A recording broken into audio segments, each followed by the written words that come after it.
अस्सलाम वालेकुम रहमतुल्लाहि बरकातहू।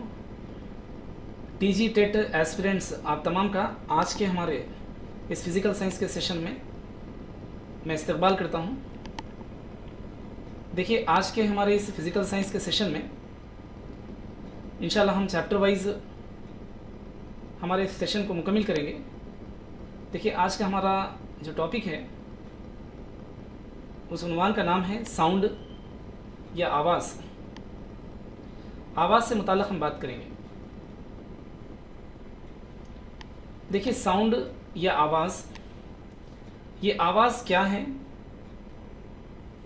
इसके बारे में देखेंगे। देखिए, तबीयत के नुक्ते नज़र से आवाज़ से क्या मुराद है या what is the definition of sound, या तबीयत के अंदर आवाज़ की इस्तिलाह को हम किस तरह से डिस्क्राइब कर सकते हैं। देखिए, बुनियादी तौर पर बात ये बताई जा रही कि आवाज़ दरअसल क्या है, एक जिस्म की इर्तियाशी हरकत का नाम है। आवाज़ दरअसल क्या है, एक जिस्म की इर्तियाशी हरकत है, या यूं कहिए एक जिस्म का क्या है, मुतहरिक होना है। जब एक जिस्म मुतहरिक होता है, जब एक जिस्म क्या है हालत इर्तियाश में होता है, या यूं कहिए कि वाइब्रेशन में होता है, तब क्या है, आवाज़ पैदा होती है। Sound is produced by A vibrating body. अंग्रेजी में डेफिनेशन हम यूं कह सकते हैं कि sound is produced by A vibrating body, यानी आवाज़ दरअसल क्या है, एक इर्तियाशी जिस्म की वजह से पैदा होती है। अब चलिए हम यहाँ देखेंगे कि आवाज़ के पैदा होने के लिए या आवाज़ के सफ़र करने के लिए कौन से अवामिल दरकार होते हैं। ये क्या है, वेरी वेरी इंपॉर्टेंट है, बहुत अहम है। देखिए, आवाज़ के पैदा होने के लिए, ये देखिए बुनियादी तौर पे हमको ये तो मालूम हो चुका है कि आवाज़ कैसे पैदा होती है, यानी कि एक जिस्म जब मुर्तइश होता है तो आवाज़ पैदा होती है। लेकिन आवाज़ जो पैदा होती है वो आवाज़ की जो तरसील अमल में आती है, यानी तरसील यानी एक मुकाम से दूसरे मुकाम जो आवाज़ पहुंचती है, उसके लिए बुनियादी तौर पे कौन सी चीज़ की ज़रूरत होती है। तो देखिए, आवाज़ की तरसील के लिए या आवाज़ के सफ़र करने के लिए कम से कम एक वास्ता होना ज़रूरी होता है। अंग्रेज़ी में इसको वास्ता, तबीयती ज़बान के अंदर इसको क्या है, वास्ता कहा गया, इस्तिलाह दी गई। और अंग्रेज़ी में देखेंगे कि उसको मीडियम कहा जाता है। मीडियम, आप इसको नोट कर सकते हैं। तो देखिए, a medium is essential for transmission of A sound, यानी आवाज़ के ट्रांसमिशन के लिए, आवाज़ की तरसील के लिए एक मीडियम यानी एक वास्ते की क्या है, बेहद ज़रूरत होती है। अगर वास्ता ना हो तो आवाज़ क्या है, एक मुकाम से दूसरे मुकाम को सफ़र नहीं कर सकती। अब देखिए, हमारे पास 3 किस्म के मीडियम हैं: ठोस, माया, गैस। ठोस वास्ता, माया वास्ता और गैस का वास्ता, ये 3 हमारे सामने मीडियम्स हैं, ये वास्ते हैं। इन वास्तों की बुनियाद पर आवाज़ को क्या है, हम एक मुकाम से दूसरे मुकाम को हम पहुंचा सकते हैं। अब देखिए, यहाँ पर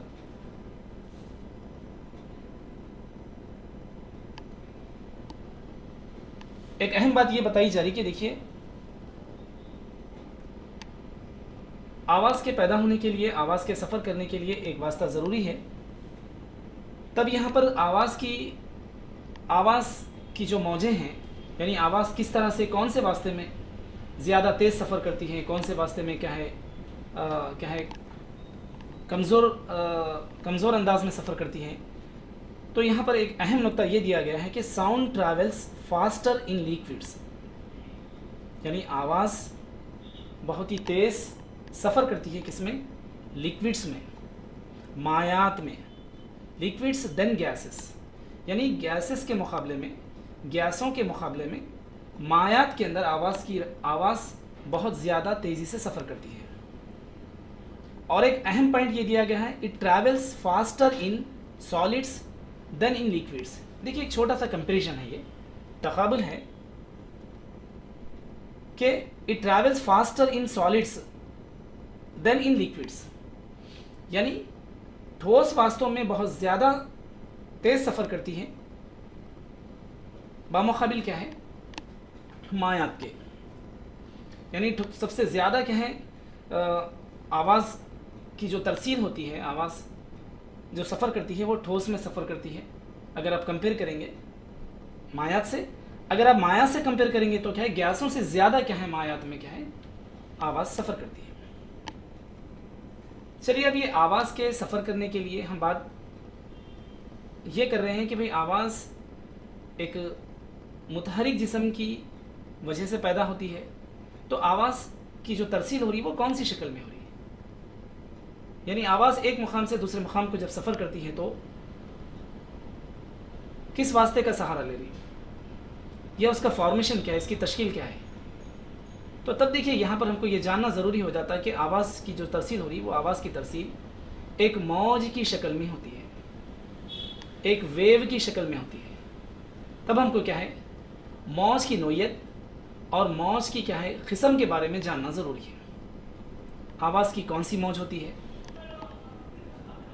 हाँ, ये कौन सी मौजों पर क्या है मुनसिर होता है, इन मौजों की किस्में क्या हैं और इन मौजों की नोयत क्या है, इनकी कैरेक्टरिस्टिक क्या है। चलिए देखेंगे हम सबसे पहले हम मौज के बारे में देखेंगे कि देखिए मौजों के अक़साम के अंदर जो बुनियादी तौर पर जो फर्स्ट टाइप बताया गया है, पहली जो किस्म बताई गई है वो रवा मौजें। रवा मौजें, ये रवा मौजें कैसी होती हैं, इसकी इस्तिलाह क्या है, इसका फॉर्मेशन क्या है, इंशाल्लाह मैं स्लाइड्स के ज़रिए आपके सामने के स्क्रीन के सामने मैं रखूँगा। इंशाल्लाह तमाम चीज़ों का हम क्या है इजाला करेंगे। आपके अगर कुछ शक व शुबात भी हैं तो इंशाल्लाह उसको भी मैं क्लियर करने की कोशिश करूँगा। देखिए पहली जो किस्म है रवा मौजें, यानी बुनियादी तौर पर फंडामेंटल, यानी फंडामेंटल ऑफ वेव्स में जो आती हैं वो रवा मौजें हैं, प्रोग्रेसिव वेव्स कहा जाता है। रवा मौजें प्रोग्रेसिव वेव्स। चलिए इसके बारे में देखेंगे, मैं चंद स्लाइड्स आपके स्क्रीन पर शेयर कर रहा हूँ। चलिए हम देखेंगे। देखिए मौजों की किस्म के अंदर सबसे पहली किस्म जो है रवा मौजें प्रोग्रेसिव वेव्स, इसका डेफिनेशन क्या है और इसकी कैरेक्टरिस्टिक क्या है, इसके बारे में हम देखेंगे। देखिए रवा मौजों का जो डेफिनेशन है, इसकी जो तारीफ़ है, ऐसी मौजें, रवा मौजें ऐसी मौजें होती हैं जो किसी वास्ते में बग़ैर मुनक्किस हुए मुसलसिल आगे बढ़ती जाएं। ऐसी मौजें जो किसी वास्ते में, किसी वास्ते बोले तो हमारे पास देखिए हमारी तबीयत में 3 वास्ते क्या हैं एसेंशियल बताए गए। तो ऐसी मौजें जो किसी वास्ते में बग़ैर मुनक्किस हुए आगे बढ़ती जाएं, और यहाँ पे एक इम्पॉर्टेंट नुक्ता ये है कि बग़ैर मुनक्किस हुए आगे बढ़ती जाएं और अपने इब्तदाई मुकाम को ना लौटें। आगे बढ़ती जाएं और अपने इब्तदाई मुकाम को ना लौटें, रवा मौजें कहलाती हैं जी। अब आपके सामने देखिए यहाँ पर स्क्रीन पर जो डायग्राम है ये रवा मौजों की डायग्राम है। एक नुक्ते से मौज निकल रही और क्या है कंटिन्यूशन है, लेकिन इसमें चंद पार्ट्स बताए जा रहे हैं। इसके चंद पार्ट्स है और इंशाल्लाह ये पार्ट्स को भी मैं आपको एक्सप्लेन करूँगा। इसके अलावा देखिए आप यहाँ पर और एक डायग्राम का मुशाहिदा कीजिए आप।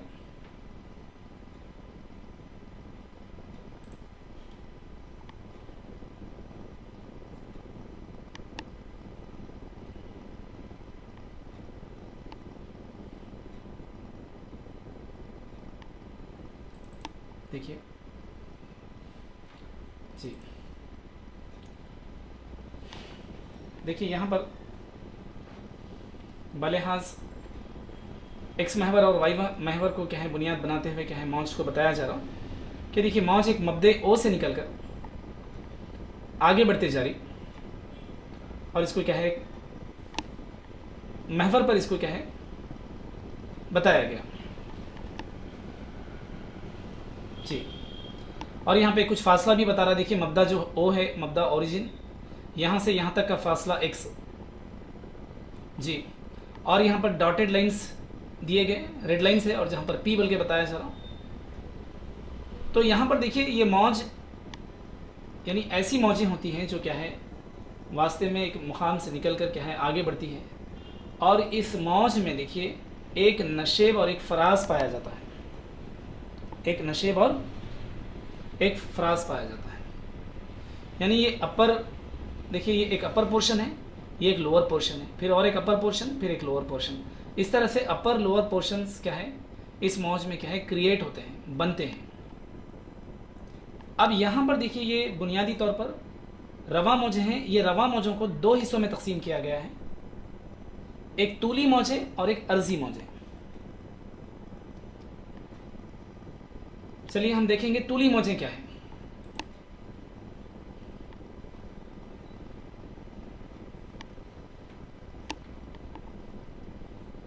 जी देखिए तूली मौजों को अंग्रेजी में कहेंगे हम लॉन्गिट्यूडिनल वेव्स। ऐसी मौजें जिसमें वास्ते के ज़र्रात की इर्तियाशी हरकत मौज की सिमत इशाअत में पाई जाती है। अभी आपके सामने डायग्राम मैं रखूंगा, उसका मुशाहिदा भी करिए आप। जी देखिए ऊपर वाली डायग्राम है तूली मौजों की। ऊपर वाली जो डायग्राम है तूली मौजों की है। हम नीचे सेकंड जो डायग्राम बताई गई है उसके बारे में भी हम इंशाल्लाह ये कंप्लीट होने के बाद बात करेंगे। लॉन्गिट्यूडिनल वेव्स या तूली मौजें। तूली मौजें कैसी मौजें होती हैं? ऐसी मौजें जिनमें वास्ते के ज़र्रात की इर्तियाशी हरकत, यानी एक वास्ते में ज़र्रात पाए जाते, मॉलिक्यूल्स पाए जाते, सालिमात पाए जाते। वो सालिमात की जो हरकत है वो हरकत मौज की सिमत इशाअत में, यानी मौज मबदे से निकल कर जो उसकी सिमत इशाअत है, जो उस डायरेक्शन में जिस सिमत में वो रवा हो रही, तब जितनी भी सालिमात हैं, जितनी भी ज़र्रात है, मौज की डायरेक्शन में ही आगे बढ़ते हैं। वो जिगजैग क्या है मालूम, मूवमेंट नहीं लेते हैं, यानी मौज के डायरेक्शन में, मौज की सिमत में, मौज के सिमत इशाअत में क्या है सफ़र करते हैं। तब ऐसी मौजों को, यानी ऐसे ज़र्रात, एक वास्ते में ऐसे ज़र्रात या ऐसे सालिमात जो मौज के डायरेक्शन में चलते हैं पैरेलल, तब ऐसी मौजों को तूली मौजें लॉन्गिट्यूडिनल वेव्स कहते हैं। अब यहाँ देखिए इस डायग्राम में आपको एक एग्जांपल बताया गया। यहाँ पर एक म्यूज़िक सिस्टम है लेफ्ट साइड में, और मिडिल पोर्शन में चंद क्या है आपको लाइंस बताए गए, वर्टिकल लाइंस है, चंद लाइंस क्या है करीब करीब हैं होती है। फिर तूली मौजों की नोयत क्या है, फिर अर्जी मौजों की नोयत क्या है, इन नुकात पे क्या है हमारी गहरी नज़र होना चाहिए। तब कहीं जाकर देखिए हम जितने भी क्रिएटिव सवालात हैं, जितने भी ट्विस्ट किए हुए सवालात हैं, हम उनको क्या है बआसानी क्या है सॉल्व कर सकते। जी तो देखिए तूली मौजें क्या है, दरअसल तकसीफ और तलतीफ़ के सिलसिले पर मुश्तमिल होती हैं। जो आपके सामने डायग्राम है आप इसका मुशाहिदा कर सकते हैं। अब देखिए तूली मौजों की एग्जाम्पल क्या है, मिसाल क्या है, तूली मौजें कौन सी मौजें होती हैं। देखिए आप इसको नोट करिए, तूली मौजें दरअसल क्या है, आवाज़ की मौजें तूली मौजें होती हैं। आवाज़ की जो मौजें होती हैं तूली मौजें होती हैं, यानी आवाज़ जिस वास्ते में सफ़र करती हैं, तो उस सफ़र करने के दौरान में, आवाज़ की तरसील के दौरान में, आवाज़ के अंदर क्या है अप डाउन्स यानी कमी व बेशी पैदा होती है, जिसकी वजह से तकसीफ और तलतीफ़ का क्या है फॉर्मेशन पैदा होता है। यानी तूली मौजें आवाज़ की मौजें होती हैं। और एक एग्जाम्पल देखिए स्प्रिंग पर पैदाशुदा मौजें। देखिए किसी हुक से स्प्रिंग क्या हुआ है, बांधा हुआ है। अब उस स्प्रिंग को क्या है नीचे की जानिब खींचिए, फिर छोड़ दीजिए। उसके बाद उस स्प्रिंग की हरकत की वजह से, उस स्प्रिंग के इर्तियाश की वजह से जो आवाज़ पैदा होती है, जो मोमेंट पैदा होता है, वो मोमेंट के अंदर भी क्या है तकसीफ और तलतीफ़ नामी सिलसिला क्या है शुरू होता है। देखिए ये है तूली मौजें लॉन्गिट्यूडिनल वेव्स। चलिए इसी तरह से अब हम देखेंगे जो हमारा सेकेंड टाइप है, दूसरी जो मौजें हैं। सामने स्क्रीन पे आपके देखिए स्लाइड है।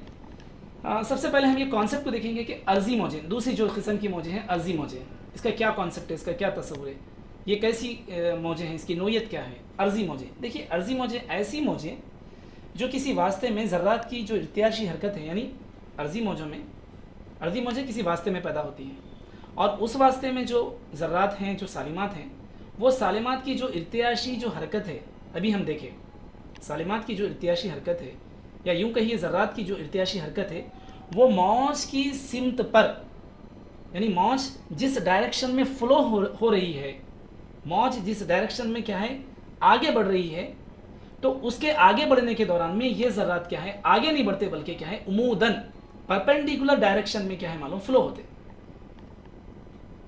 यानी ऐसी मौजें जो किसी वास्ते में ज़र्रात की जो इर्तियाशी हरकत है, वो इर्तियाशी हरकत मौज की सिमत इशाअत पर या मौज की सिमत पर क्या है, उमूदन या परपेंडिकुलर पाई जाती है, होते हैं जी। अब यहाँ पर देखिए नीचे डायग्राम, जो सेकंड डायग्राम दी गई, ये ट्रांसफर वेव्स, अर्जी मौजें, उसको ट्रांसफर वेव्स कहेंगे। अब देखिए ट्रांसफर वेव्स में भी देखिए अब आपको क्या है, एक अप पोर्शन नजर आ रहा, डाउन है, अप पोर्शन है, डाउन है, अप पोर्शन है। तो देखिए यहाँ पर ये जो अप और डाउन का जो पोर्शन, जो हिस्सा नजर आ रहा, ये दरअसल क्या है, देखिए नशेब और फराज। देखिए नीचे वाला हिस्सा नशेब कहलाएगा, ऊपर वाला हिस्सा, यहाँ पर एक एरो नजर आ रही, देखिए ये ऊपर वाला जो क्या है फराज है, और नीचे वाला हिस्सा क्या है, नशेब है। नशेब तो नीचे को कहेंगे, यानी डाउन पोर्शन को नशेब कहा जाता है उर्दू जबान के अंदर। तो नीचे वाला हिस्सा नशेब, ऊपर वाला हिस्सा फराज। तो यहाँ पे अंग्रेजी में भी यहाँ पर देखिए इस्तेलाह दी गई, देखिए यहाँ पे क्रस्ट दिया, CREST, क्रिस्ट और ट्रफ, यानी फराज नशेब, फराज नशेब, यानी अर्जी मौजें ऐसी मौजें होती हैं जो नशेब और फराज के सिलसिले पर आगे बढ़ती हैं जी। अब देखिए अर्जी मौजों की मिसाल क्या है, ये कैसी मौजें होती हैं। देखिए अर्जी मौजें दरअसल क्या है, पानी पर बनने वाली मौजें। अर्जी मौजें यानी पानी पर बनने वाली मौजें। और इसकी दूसरी एग्जाम्पल है, देखिए नूर की मौजें। देखिए यहां पर दो मेजर एग्जाम्पल्स है, अर्जी मौजें, पानी पर बनने वाली मौजें, और नूर की मौजें। ये दो भी क्या है, अर्जी मौजों की किस्म के अंदर आ जाती हैं और अर्जी मौजें कहलाती हैं। अब देखिए एक पानी है, एक किसी छोटे से तालाब के अंदर ये पानी, कुछ रुका हुआ पानी है, और पानी साकिन हालत में है। आप उसको क्या करिए, एक पत्थर फेंकिए, कुछ क्या है क़ुव्वत उसको देकर आप पत्थर फेंके तो क्या होता, आप मुशाहिदा करने पर ये देखा जाता कि साकिन पानी में जैसे पत्थर फेंका जाता तो वहाँ पर क्या है, एक दायरे की शक्ल में क्या है मौजें पैदा होती। एक दायरा बनता, उसके बाद दूसरा दायरा बनता, इसी तरह से तीसरा दायरा बनता, और उस दायरे में होता क्या बोले तो अप डाउन्स क्या है, पोर्शंस वहाँ पे तश्कील पाते, जो दरअसल क्या है नशेब फराज का सिलसिला वहाँ पर क्या है हासिल होता है, पानी की मौजें। और इसी तरह से देखिए नूर की मौजें, यानी नूर यानी लाइट। इंशाल्लाह हम नेक्स्ट टॉपिक के अंदर भी देखेंगे हम। तबीयत का बहुत बड़ा टॉपिक है नूर, उसके अंदर भी बहुत अहम क्या है कॉन्सेप्ट्स हैं, इस्तिलाहते हैं। इंशाल्लाह उस कॉन्सेप्ट को मैं क्लियर करूँगा। तो देखिए नूर की मौजें, आपको जैसे ही आप एक बल्ब या एक लाइट को जब ऑन करते हैं तो नूर की जो शुआएँ हैं, नूर की जो मौजें हैं, वो मौजें क्या किसी एक डायरेक्शन में नहीं जाती। जैसे आप बटन ऑन करें तो तमाम सालिमात क्या होते, सामने पाई जाने वाली दीवार या राइट साइड या लेफ्ट साइड, वो तमाम से क्या है एक तसादुम में आकर उनसे कोइंसाइड होकर क्या है वो एक एरिया के अंदर, एक खित्ते में क्या है फैल जाते जी। तो ये दो एग्जांपल्स थी, देखिए ये अर्जी मौजों की एग्जांपल है। चलिए अब देखिए यहाँ पर एक और एक कॉन्सेप्ट है, इंशाल्लाह ये कॉन्सेप्ट वेरी वेरी इंपॉर्टेंट है, इसको भी आप जहन में रखने की कोशिश करिए। देखिए फ्रीक्वेंसी या ताद्दुद किसे कहेंगे, क्योंकि जब हम साउंड पढ़ रहे हैं और उसके साथ साथ हम क्या है मौज के बारे में मौज का मुताला कर रहे हैं, तब हमको ये चंद अहम इस्तिलाहातों के बारे में हमको नॉलेज होना ज़रूरी है।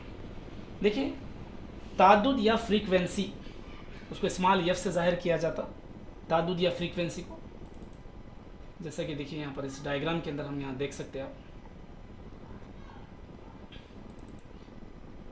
देखिए प्रोग्रेसिव वेव्स में देखिए फराज है और यहाँ नशेब है। यहाँ पर एम्पलीट्यूड को बताया जा रहा और दरमियानी फासला, देखिए एक नशेब, दो मुत्तसिला नशेब या दो मुत्तसिला फराज का दरमियानी फासला है लैम्डा वेवलेंथ। देखिए यहाँ पर अहम नुकता यह है कि दो मुत्तसिला नशेब या फराज का दरमियानी फासला जो होता है उसको लैम्डा से जाहिर किया जाता है। स्क्रीन पर आपके सामने देखिए वेवलेंथ के ऊपर एक आपको वर्ड नजर आ रहा है, ये ग्रीक वर्ड है, लैम्डा कहा जाता है इसको। वेवलेंथ यानी तूले मौज, यानी मौज का तूल।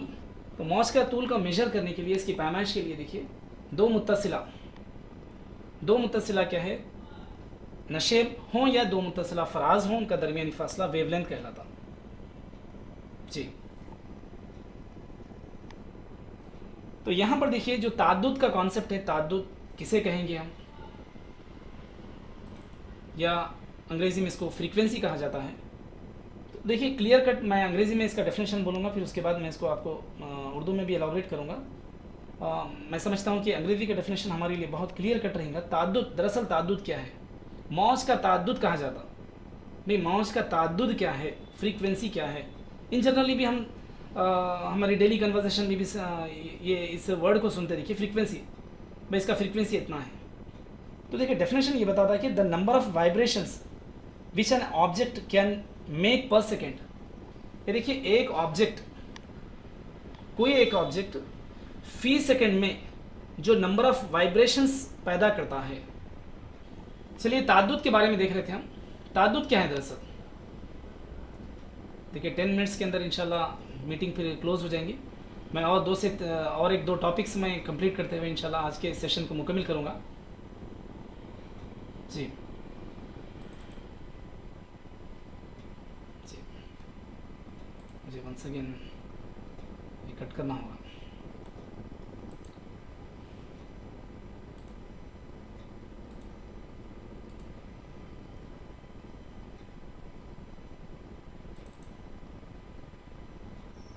जी देखिए डायग्राम है हमारे सामने, एक माउस की डायग्राम है। देखिए ताद्दुद का जो डेफिनेशन है, ताद्दुद दरअसल क्या होता है, तो एक ऑब्जेक्ट, कोई एक ऑब्जेक्ट है, वो जो ऑब्जेक्ट यानी उस ऑब्जेक्ट का ऑब्जेक्ट से पैदा होने वाले जो इर्तियाशात हैं, उसके जो वाइब्रेशंस है, वो फी सेकंड में कितने पैदा होते हैं, यानी number of vibrations which an object can make per second is called its frequency, यानी वो ऑब्जेक्ट का ताद्दुद कहलाता है। वो जो ऑब्जेक्ट है, वो ऑब्जेक्ट फी सेकेंड में या पर सेकेंड में कितने वाइब्रेशंस को क्रिएट करता है, कितने वाइब्रेशंस पैदा करता है, नंबर ऑफ वाइब्रेशन 10, देखिए 10 vibrations, 15 vibrations, 100 vibrations, n vibrations, यानी कितने वाइब्रेशंस को पैदा करता है। वो जो वाइब्रेशंस की जो तादाद है, वो तादाद दरअसल क्या कहलाती है बोले तो ताद्दुद कहलाती है। ये कॉन्सेप्ट को जहन में रखिए। देखिए वंस अगेन मैं डेफिनेशन आपके सामने रख रहा हूं। देखिए द नंबर ऑफ वाइब्रेशंस, जी देखिए the number of vibrations which an object can make per second is called its frequency,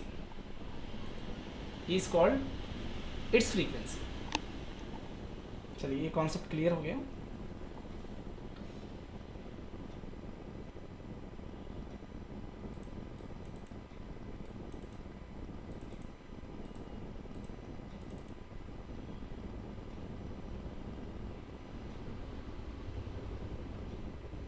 चलिए हम दूसरे टॉपिक पे चलेंगे।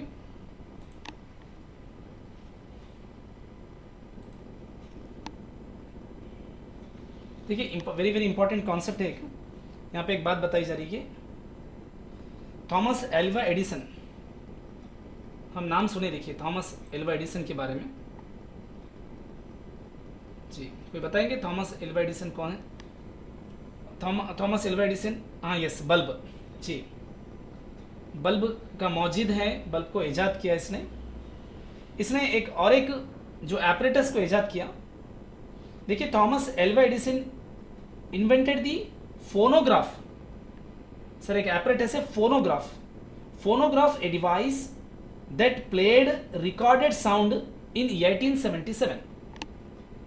फोनोग्राफ नामी जो आला है, ये आला क्या है, आवाज को रिकॉर्ड करने के लिए 1877 में क्या है, इसको इन्वेंट किया गया था, इसकी ईजाद हुई थी। जी चलिए नेक्स्ट हम इंपॉर्टेंट नुक्ते पे आएंगे। देखिए sound needs a medium for propagation. एक बुनियादी नुक्ता यहाँ पर ये बताया जा रहा है कि आवाज़ के लिए, आवाज़ की इशाअत के लिए, आवाज़ की तरसील के लिए कहिए, आवाज़ की तरसील के लिए कम से कम क्या है, देखिए एक मीडियम की ज़रूरत होती है।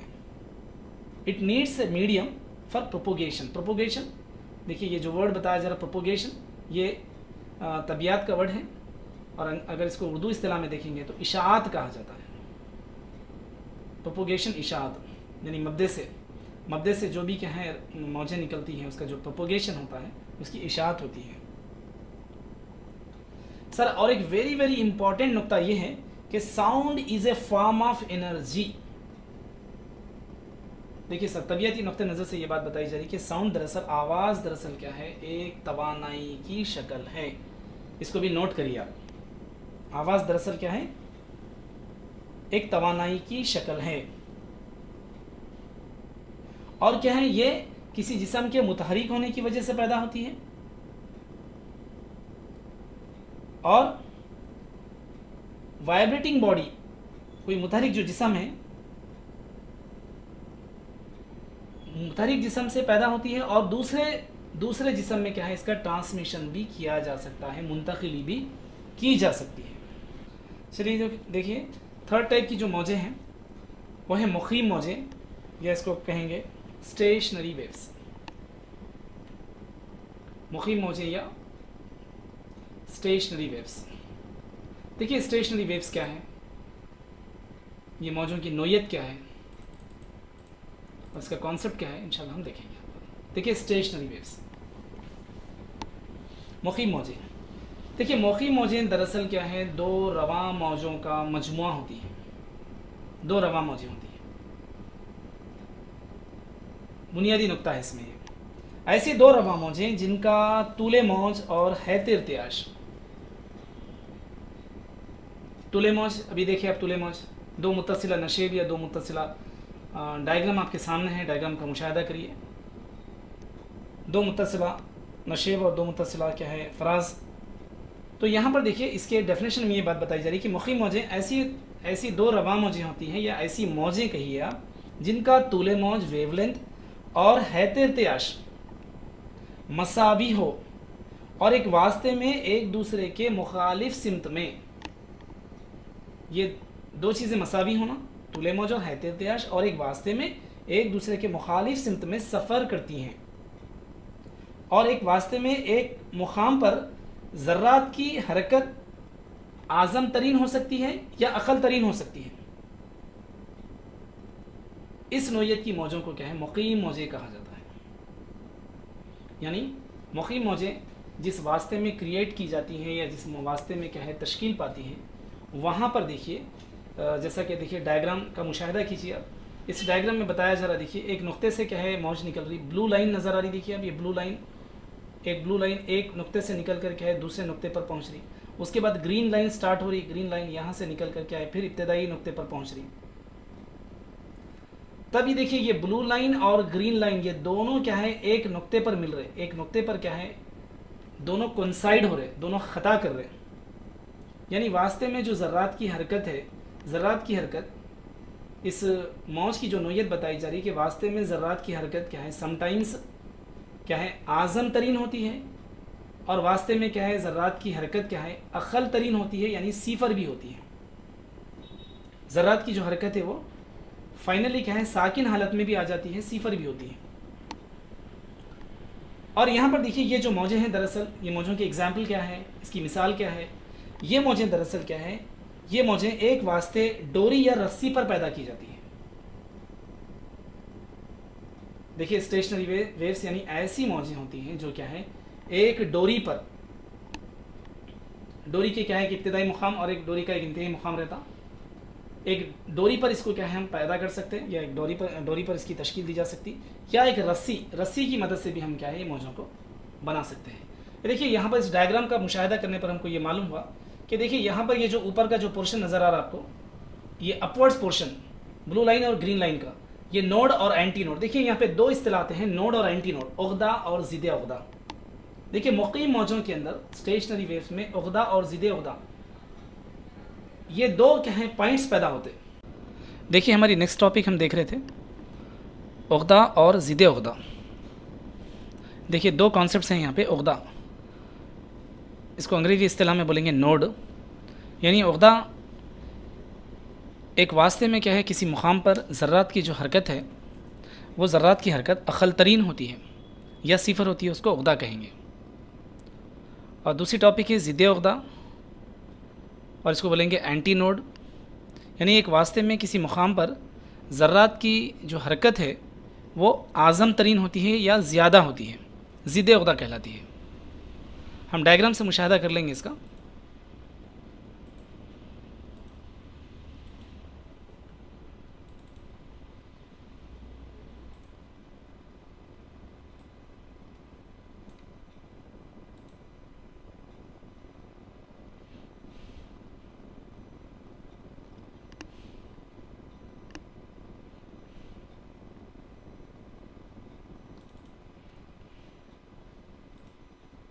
देखिए आपके सामने, देखिए एक डायग्राम आपके सामने है। देखिए ये एक मौज की शक्ल है।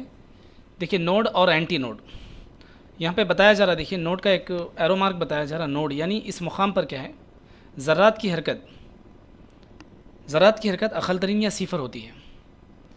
और जो फ़राज़ है, फ़राज़ का जो हिस्सा है वो एंटी नोड कहला रहा। यानी कि ये जो रीजन है, इस रीजन में क्या है, ज़र्रात की हरकत ज़्यादा होती है। फिर उसके बाद देखिए ये लाइन यहाँ पर टच हो रही, फिर यानी ये जो वेव है, ये वेव का जो फ़राज़ का जो निचला हिस्सा है यहाँ पर क्या है, कोइंसाइड हो रहा, ख़ता कर रहा, जिसकी वजह से फिर अगेन क्या है, नोड बन रहा। देखिए यानी वास्ते में ज़र्रात की हरकत क्या है, अक़ल तरीन है। फिर इसी तरह से फिर क्या देख रहे हैं आप, अगर नीचे की जानिब देखेंगे आप, नशेब है। फिर नशेब के अंदर क्या है, नशेब के डायरेक्शन को बताया जा रहा एंटी नोड। यानी ये जो निचला हिस्से का जो रीजन बताया जा रहा है, ये रीजन में क्या है, मौज के इशाअत के दरमियान में, मौज के इशाअत के दौरान में ज़र्रात की जो हरकत है वो आज़म तरीन होती है। फिर देखिए यहाँ पर दो मौजें, एक डॉटेड लाइन है, एक मौज की डायरेक्ट लाइन है। यहाँ पर दोनों क्या है, कोइंसाइड हो रहे, जिसकी वजह से यहाँ पर नोड बन रहा। यानी वास्ते में ज़र्रात की हरकत अक़ल तरीन है, फिर यहाँ पर आज़म तरीन है, नोड और एंटी नोड। जी।